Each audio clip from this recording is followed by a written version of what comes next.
गेहूं के ठेकुआ, चावल के लड्डू, खीर, अनानास, नींबू और कद्दू। छठी मैया करत तोहार हर मुराद पूरी। एही के साथ जयकारा लगाई, जय छठ मैया की। नमस्कार भक्तों, स्वागत है आप सभी का मेरे YouTube चैनल भक्ति पुराण में। तो चलिए अब शुरू करते हैं आज का ये वीडियो, जिसमें हम जानेंगे छठ माता और सूर्यदेव की पूजा के बारे में, साथ ही छठ पूजा की प्रचलित कथाओं के बारे में। छठ पूजा व्रत, जिसे सूर्य षष्ठी के नाम से भी जाना जाता है, छठ पूजा कार्तिक माह के शुक्ल पक्ष की षष्ठी को मनाई जाती है। छठ पूजा का पर्व 4 दिनों तक मनाया जाता है। यह पर्व चतुर्थी तिथि से शुरू होकर सप्तमी तिथि तक चलता है। इस दिन छठी मैया की पूजा की जाती है। छठ माता हमेशा बच्चों की रक्षा करती हैं, इसलिए यह व्रत संतान प्राप्ति की कामना को लेकर भी किया जाता है। और साथ ही इस दिन सूर्यदेव की पूजा का भी विधान है। इस पूजा के द्वारा सूर्य भगवान को धन्यवाद दिया जाता है, क्योंकि उनकी कृपा से ही मनुष्य का इस पृथ्वी पर जीवन संभव हो पाया है। भगवान सूर्यदेव ही एकमात्र ऐसे देव हैं जिन्हें हम प्रत्यक्ष रूप में देख सकते हैं, जो हमें आरोग्य प्रदान करते हैं, जिनके प्रकाश से पृथ्वी पर प्रकृति का चक्र चलता है। सूर्य षष्ठी की पूजा भगवान सूर्य के प्रति अपनी श्रद्धा और भक्ति को दर्शाने के लिए भी की जाती है। साथ ही इस दिन छठ पूजा के साथ ही कथा सुनने का भी विधान है। ऐसा माना जाता है कि छठ पूजा तब तक पूर्ण नहीं मानी जाती है जब तक इसकी कथा न सुनी जाए। तो चलिए अपने व्रत को पूर्ण करने के लिए सुनते हैं छठ माता की ये पौराणिक कथाएं। पहली कथा के अनुसार प्रियव्रत नाम के एक प्रतापी राजा थे, जिनकी पत्नी का नाम मालिनी था। उन दोनों की कोई संतान नहीं थी, जिसके कारण राजा और उनकी पत्नी दुखी रहते थे।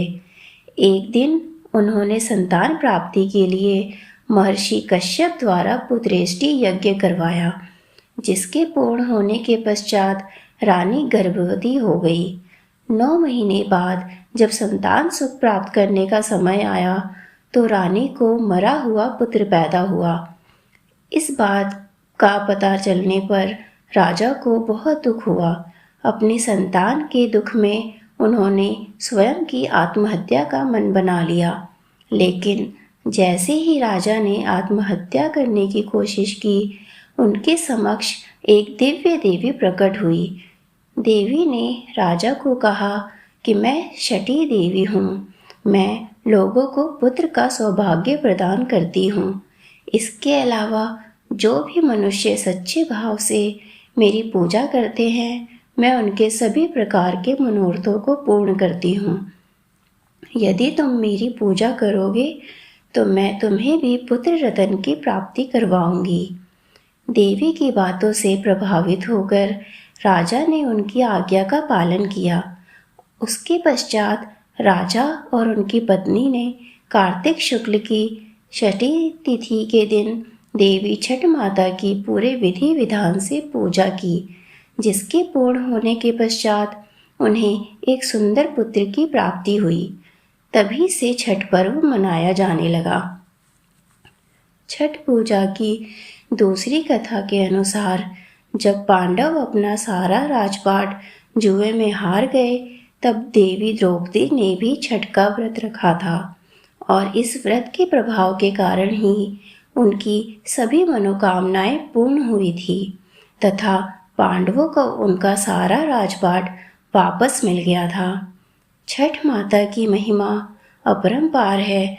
जो भी व्यक्ति उन्हें सच्चे मन से याद करता है या उनका व्रत रखता है, छठ माता उसकी सभी मनोकामनाएं पूर्ण करती हैं। हे छठ माता, जैसे आपने प्रियव्रत और उसकी पत्नी को संतान सुख प्राप्त करवाया, वैसे ही सभी माता पिता को संतान सुख का आशीष देना। जैसे पांडवों को उनका राज्य लौटाया, वैसे ही सभी को सुख समृद्धि देना। जय छठी मैया। अगर आपको मेरे द्वारा दी गई जानकारी अच्छी लगी हो तो वीडियो को लाइक और चैनल को सब्सक्राइब जरूर करें। साथ ही बेल आइकन को दबाना ना भूलें। जय छठ मैया।